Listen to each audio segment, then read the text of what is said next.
এই দেখো, তোমাদের দেখাচ্ছি। আগের ভিডিওতে বলেছিলাম যে লতি রান্না করব। তো দেখো আমি কিভাবে লতি রান্না করছি। পুরো মাছের মাথাটা ভেজে নিয়ে পেঁয়াজ রসুন লঙ্কা একসঙ্গে ভেজে নিচ্ছি। ভেজে নেওয়ার পরে এখন লতিটা দিয়ে দেবো কড়াইয়ে। এভাবে রান্নাটা করলে মানে টেস্টটা একটু অন্যরকম হয়। রান্না তো অনেকভাবেই করা যায়, কিন্তু আমি এবার একটু আজকে অন্যভাবে করছি।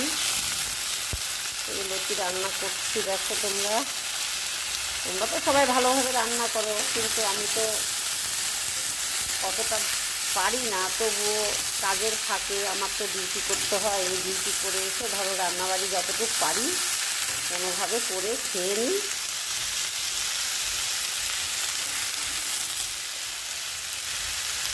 এই যে এখন লতিটাকে পুরো লবণ হলুদ সব কিছু দিয়ে সুন্দর করে ভেজে নেব। ভেজে নেওয়ার পরে আবার মশলা দিয়ে একটুখানি ভেজে নিয়ে তারপর সামান্য জল দিয়ে ঢেকে দেবো।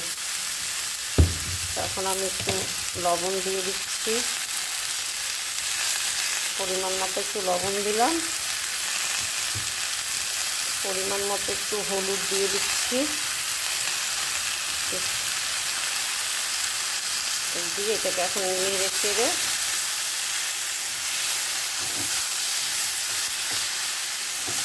নেড়ে নিয়ে একটু জল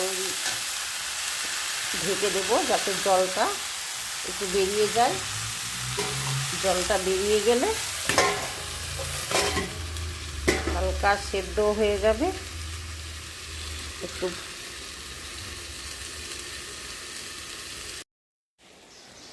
এই যে দেখো আমার লতি হয়ে গেছে, এখন নামিয়ে নেব। সুন্দর করে ধুয়ে জল দিয়ে ঢেকেছিলাম, এই যে সামান্য মাখা মাখা হয়ে গেছে, এখন নামিয়ে নেব।